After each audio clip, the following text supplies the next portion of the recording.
texto grande, mas nós leremos ele responsivamente.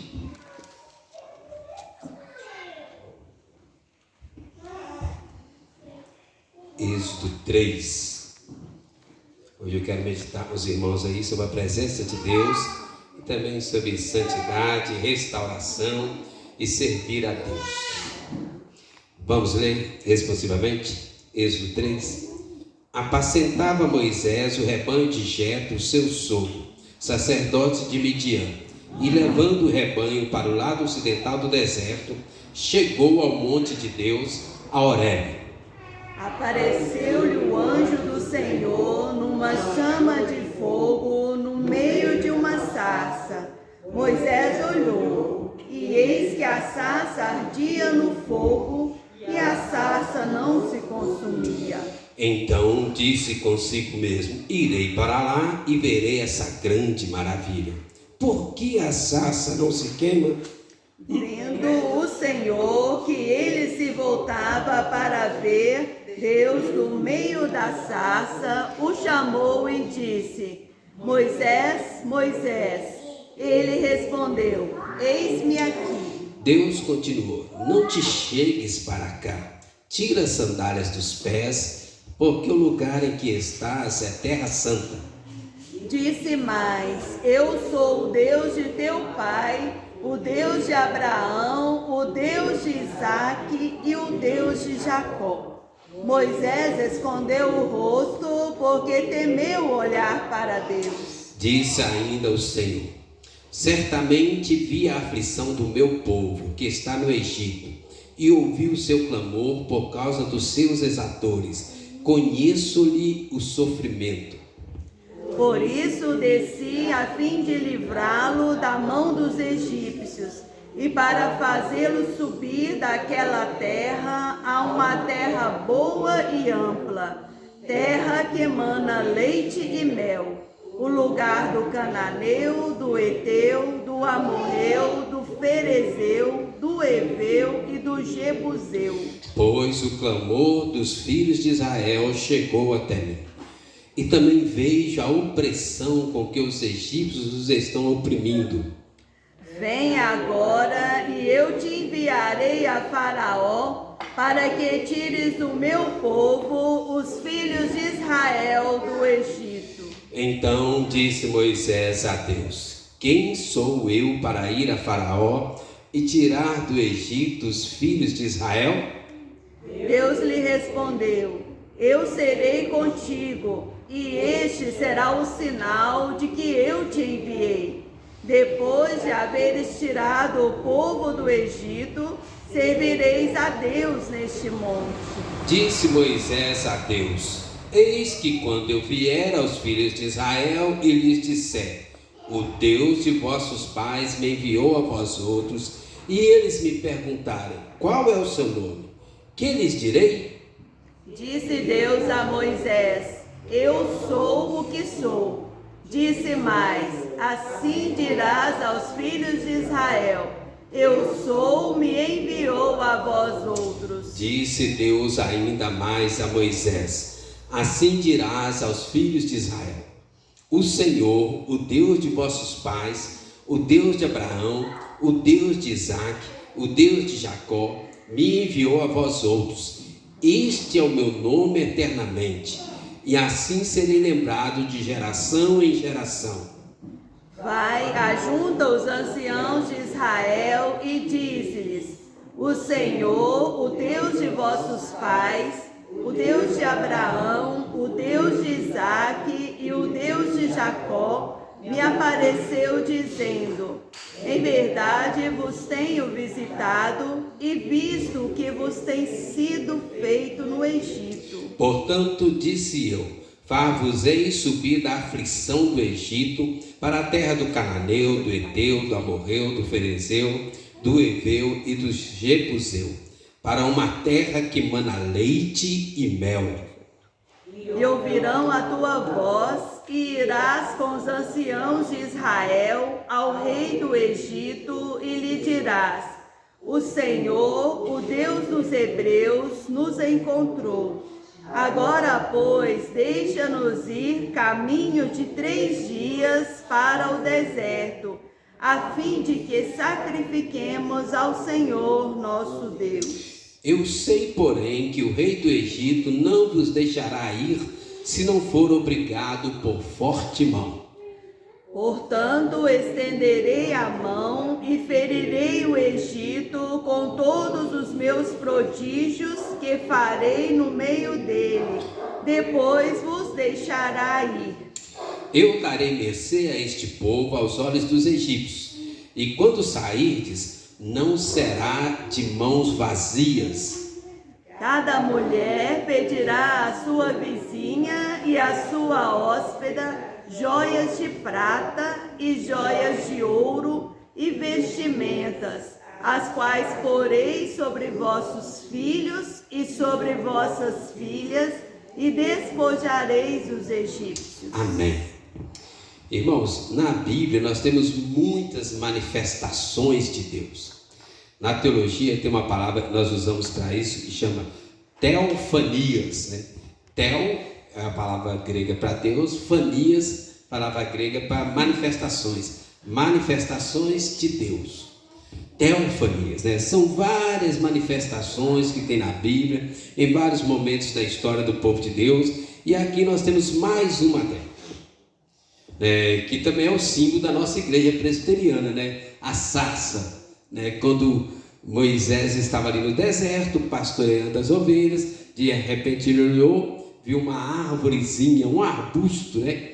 Pouco maior do que um pé de alface, queimava, mas não se consumia. Moisés achou aquilo muito estranho, se aproximou e era uma teofania. O que é isso? Uma manifestação divina. Algumas manifestações de Deus no Antigo Testamento, na Bíblia, são imperceptíveis, invisíveis, mas outras Deus faz questão de aparecer. E quando Deus aparece, sempre que Deus aparece, sempre que o Eterno invade o nosso tempo, significa que tem algo muito importante a ser aprendido naquele momento. E agora Deus ele intervém, irmãos. Eram 430 anos de sofrimento do povo de Deus. Pensa num sofrimento que parece que não tem fim, um sofrimento que parece que vai acabar, uma doença que parece que não tem cura, que você vai viver com ela, né? Um relacionamento amargo, né? O povo de Deus estava ali escravizado 430 anos, sofria, clamava, né? E parecia que Deus estava surdo. Agora Deus desce, né? O Eterno, que está além da eternidade, ele vem e entra no tempo e aparece diante de Moisés. Moisés levou um baita susto. Como é que aquela sarça, né, aquele arbusto, né, aquela pequena árvore, como é que ela pegava fogo e não se consumia? Porque nós sabemos, irmãos, o fogo consome qualquer coisa nesse mundo. Até a água, se for uma quantidade inferior, o fogo consegue destruir, né? O normal é que onde há fogo, aquilo ali tem uma destruição, aquilo é consumido, é destruído. Mas neste caso, o versículo 2 aí, né, fala aí, né, a sarça ardia no fogo e a sarça não se consumia. Só que tem um detalhe no início do versículo 2: o anjo do Senhor estava ali. Na verdade, era uma manifestação de Deus. O fogo ali, na verdade, era uma manifestação divina, não era o nosso fogo físico, né? Era a presença de Deus, o anjo do Senhor.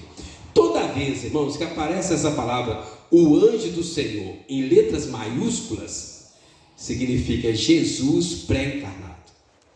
O próprio Jesus interveio na história. Antes dele nascer na nossa história, ele entrou na nossa história, porque tinha algo muito importante para acontecer naquele dia. Irmãos, olha só uma coisa muito importante aqui, muito interessante. Era um dia comum para Moisés.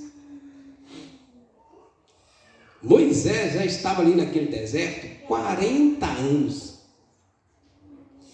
Moisés ficou 40 anos no palácio, depois ele teve um desacerto com um soldado egípcio, o matou, e agora ele fugiu, ficou 40 anos no deserto. Era mais um dia comum na vida de Moisés. De repente ele olha, vê uma sarça pegando fogo. Até aí não tinha nada demais. Era comum também no deserto, às vezes, ter algumas situações que causava fogo em alguns arbustos, né? Os arbustos no deserto são muito secos e pegam fogo muito fácil.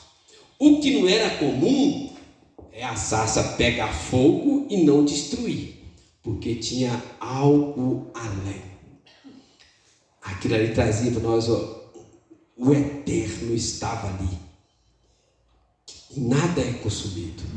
Era o fogo simbolizando ali o próprio anjo do Senhor, o Deus eterno invadindo o nosso tempo. E ao invés de destruir, Deus traz vida. No capítulo 4 vai falar sobre isso, mas nós vamos ficar só no capítulo 3. Então, irmãos, qual que é a grande lição, o grande ensinamento que Deus trouxe, que fez com que ele descesse, deixasse a sua eternidade, entrasse no nosso tempo? Jesus pré-encarnado, antes de nascer, ele fez questão de aparecer para Moisés. Qual que era o grande ensinamento? Um novo tempo estava começando ali, e o povo precisava se preparar para esse novo tempo. Deus tinha um novo tempo para o povo de Deus, e começava agora. E é sobre isso que nós estamos falando agora. Então, 3 coisas muito importantes para nós nesse novo tempo de Deus para o povo de Deus. Primeiro está aí no versículo 5, irmãos. É muito importante esses 3 aspectos do novo tempo de Deus para o seu povo. Olha no versículo 5. Deus continuou: não se chegues para cá, tira as sandálias dos pés, porque o lugar em que estás é terra santa. O tempo de Deus se torna novo quando há santidade. Novo tempo, um tempo de santidade. O lugar em que estás é terra santa. Irmãos, era o mesmo lugar que Moisés pisava durante 40 anos. Mas agora Deus vai dizer: opa, peraí, tira a sandália. Esse lugar é terra santa. Por que era terra santa? Por causa da presença de Deus. A presença de Deus santificava aquele lugar. Este novo tempo, irmãos, foi a época de maiores manifestações de Deus. Deus apertou o cinto ali, né? Quem está acostumado a andar de carro, né? Deus apertou o cinto bem apertado, né? Um cinto de santidade, mas também foi um tempo de milagre, de renovo, de graça, de restauração, de muitas manifestações de Deus no meio do povo. Foi a época que mais houve milagres no meio do povo de Deus. Tirando a época de Jesus, é lógico, quando o próprio Jesus estava andando na terra. Irmãos, foi um tempo de aperto, de cobrança, de exigência, de santidade, mas também foi um tempo de muitas manifestações divinas, de muitos milagres no meio do povo de Deus, né? Abertura do Mar Vermelho, água saindo da rocha, né? Maná caindo do céu, carne caindo do céu, coluna de nuvem para proteger de dia, coluna de fogo para proteger dos animais peçonhentos à noite e aquecer o povo. Eram muitos milagres, irmãos, a maior época de milagre, mas também foi uma época que Deus cobrou santidade do meio do povo. Irmãos, presta atenção onde eu estou querendo chegar. Deus tem um novo tempo para o seu povo, mas tudo começa com santidade. Josué 3, versículo 5, quando eles vão entrar na terra prometida, que Deus está citando aqui nesse texto, começa aqui, Josué fala assim, santificai-vos, que amanhã o Senhor fará maravilha no meio de vós. Então, irmãos, antes de nós vermos a bênção de Deus, a graça de Deus, a manifestação de Deus, antes de entrarmos na terra prometida por Deus, Deus exige santidade de seu povo, nos mínimos detalhes, né? Nosso Deus é santo, o seu povo é santo, a comunhão com Deus é santa, onde Deus está se torna uma terra santa e nós entramos na presença de Deus pela santidade. Deus tem poder para salvar, Deus tem poder para curar, Deus tem poder para fazer maravilhas no meio de nós, mas o primeiro passo é santidade. Deus é santo, a presença de Deus é santa. Onde Deus está é terra santa. Onde Deus age não pode ter pecado no meio. Irmãos, se Deus leva isso tão a sério, e às vezes todo o povo de Deus é prejudicado com algum pecado, né? Vocês lembram de Acã? Quando Josué entrou na terra prometida, Deus já tinha prometido, Josué já tinha entrado, obteve uma vitória maravilhosa contra Jericó, que era uma nação difícil, habitava no local cercada por muro, e Deus deu a vitória. Aí havia uma cidade pequenininha, já tinha sido derrotada por muitas outras nações. O nome da cidade era bem característico. O nome da cidade era Ai, que em hebraico significa ruína. Esta cidade já tinha sido derrotada por vários povos inimigos. Na verdade, não era o que a gente diria uma cidade, era uma ruína. E moravam algumas pessoas no meio dessas ruínas, né? E aí Josué prepara o exército para ir atacar. E aí os soldados dizem: Josué, não vamos desgastar o nosso exército com uma ruína dessa. Manda apenas 3.000 soldados. Enquanto isso, nós vamos descansar, repor as nossas forças. E Josué seguiu aquele conselho, que era um conselho sábio, mas foi uma das piores derrotas do povo de Deus. E quando Josué foi orar, foi questionar a Deus, perguntar a Deus, Josué recebeu uma resposta muito interessante. Assim: Josué, antes de você me questionar, você precisa levar o povo à santidade.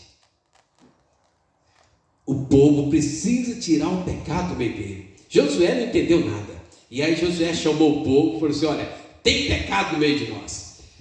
E aí descobriu que Acã, né, um soldado pegou uma coisa escondida do povo inimigo, que não deveria pegar, escondeu na tenda dele,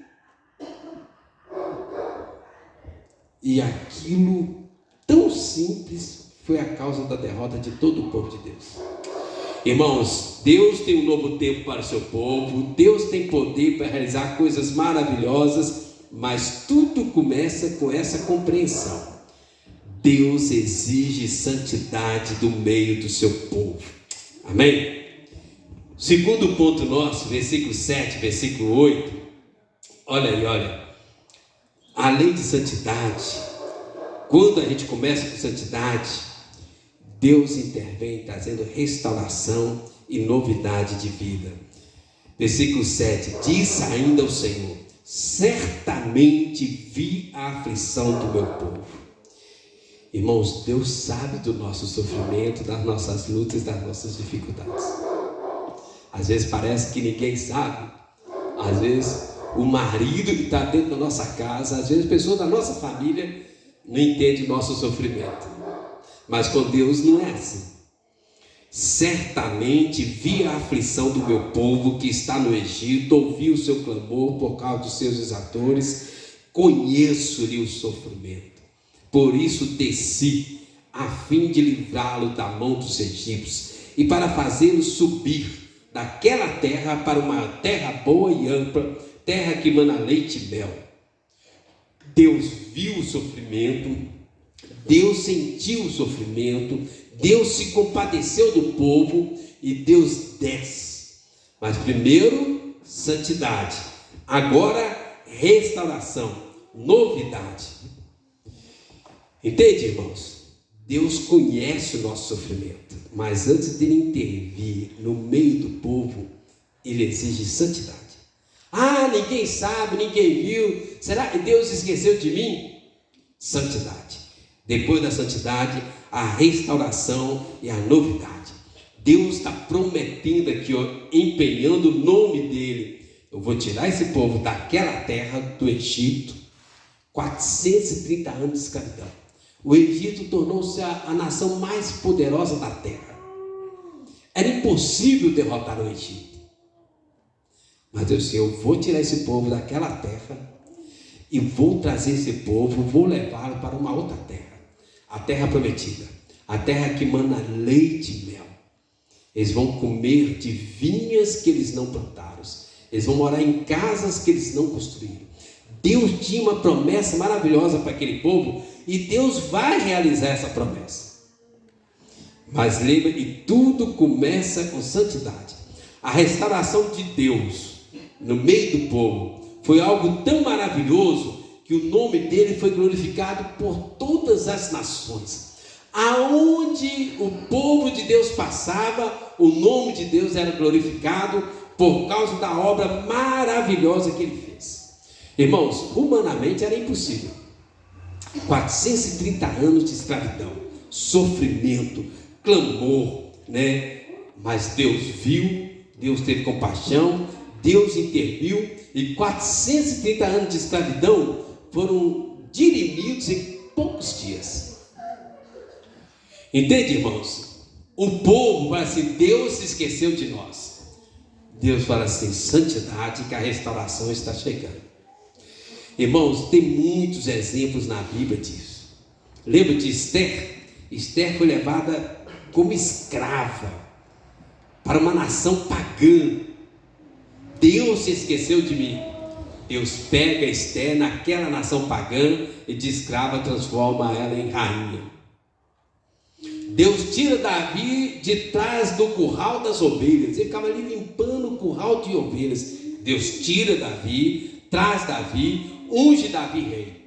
Davi passa 17 anos escondido no meio de cavernas, fugindo de Deus.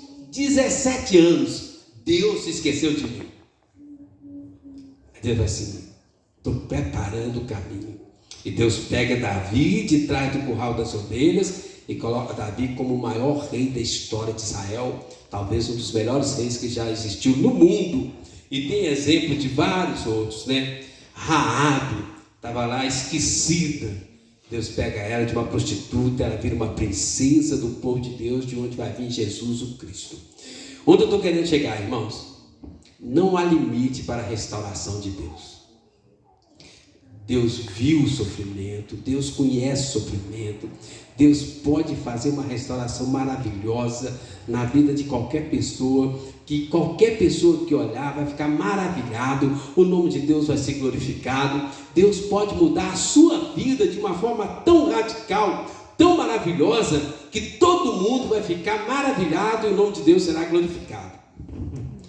Não tem limites para aquilo que Deus faz. Amém? Santidade é o primeiro passo para a restauração, para o novo tempo de Deus. E o último, santidade, restauração, e aí, serviço.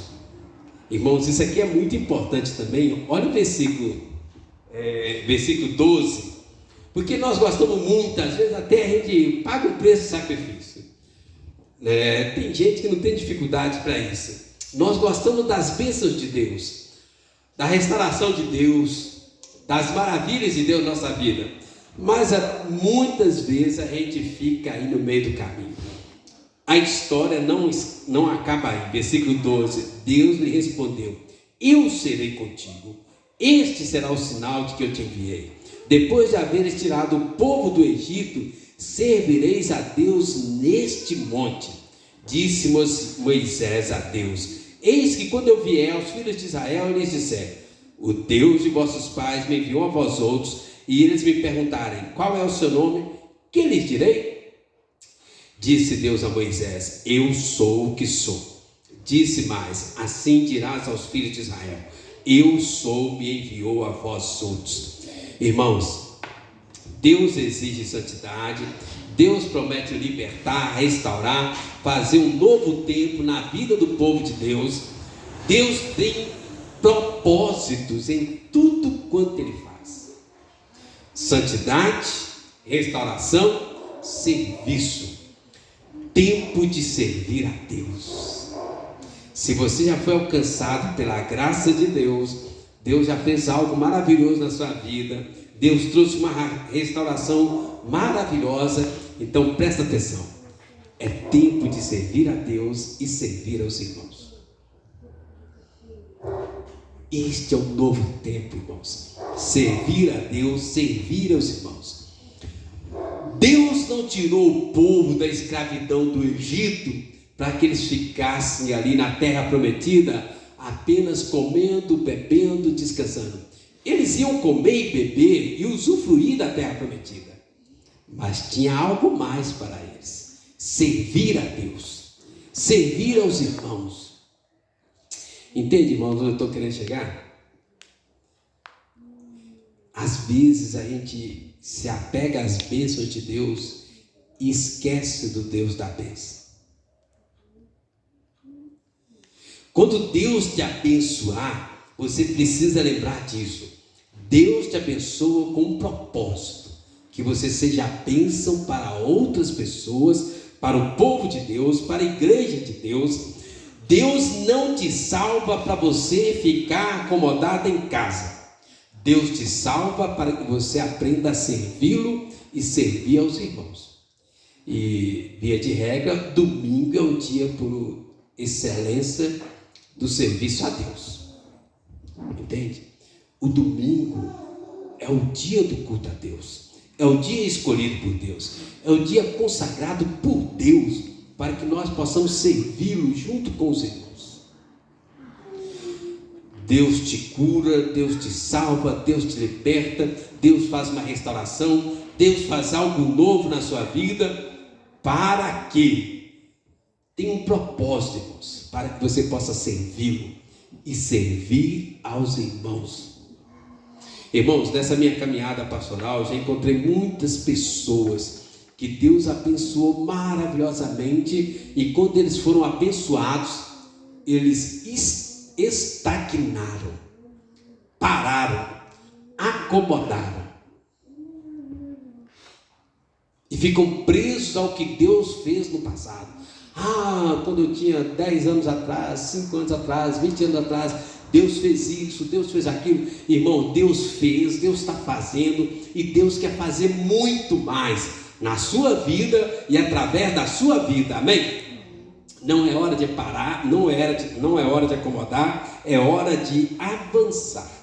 Tem um exemplo na Bíblia que eu acho muito interessante. Certa feita, Jesus e seus discípulos chegaram na casa de Pedro. E quando eles chegaram ali, a dona da casa, a sogra de Pedro estava doente, de cama, febre. E aí Jesus vai lá, ora pela sogra de Pedro, automaticamente, instantaneamente ela é curada. Aí, se fosse eu como pastor, eu ia assim: agora você fica aí descansando. Jesus volta para acompanhar os discípulos e diz a Bíblia, ela se levantou e foi servi-los. Entende, irmãos? Deus te cura, Deus faz algo maravilhoso na sua vida, para que você possa servir a Deus, servir aos irmãos. Amém? Deus prometeu realizar a salvação aqui, Deus prometeu realizar, Deus realizou, Deus concluiu tudo o que Ele fez. Mas tem um outro detalhe muito importante, irmãos, que tem a ver com isso. Moisés teve que se dispor como instrumento nas mãos de Deus. Deus já tinha prometido, Deus já tinha empenhado o nome dele, Deus já tinha realizado muita coisa, mas Moisés foi o instrumento de Deus. Entende? Deus poderia ter enviado um anjo? Poderia, mas Deus quis usar Moisés. Moisés ainda tenta argumentar, falar que não tem capacidade, mas Deus chama, Deus capacita, e Moisés foi o instrumento de Deus. Irmãos, onde eu estou querendo chegar aqui? Tempo de servir a Deus e aos irmãos. Se Deus te chamou, não volte atrás, não negligencie, não dê desculpa, não transfira para outro. Deus te chamou para você ser bênção, servindo a Deus, servindo aos irmãos. É com você que Deus está falando. Não é hora de transferir para outro. eis-me aqui, envia o outro. Não é assim. Eis-me aqui, envia-me a mim. Vai ser fácil? Não vai ser fácil. A terra prometida tinha gigantes na terra. Houveram muitas guerras, muitas lutas, mas Deus prometeu, Deus chamou, Deus capacitou, Deus cumpriu, Deus realizou a restauração. Então, irmãos, onde estou querendo chegar aqui, ó? Santidade, restauração, serviço.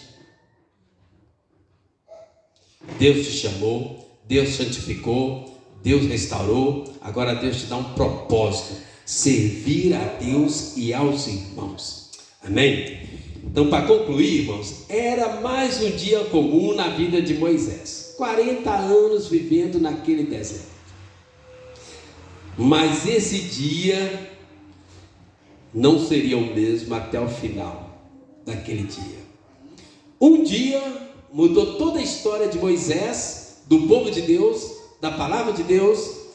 Em um dia, Deus fez algo tremendo, maravilhoso, uma restauração, e todo mundo falou. Uma sarça queimando no meio do deserto, envolvida por um fogo, na verdade era um anjo do Senhor, ardia, mas não se consumia.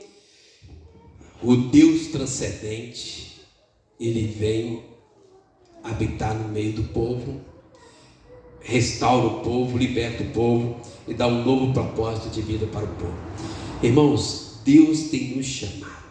É tempo de santidade, é tempo de restaurar as áreas que estão precisando de restauração, e é tempo de servir a Deus, servir aos irmãos, cumprir o propósito do chamado de Deus na vida de cada um de nós.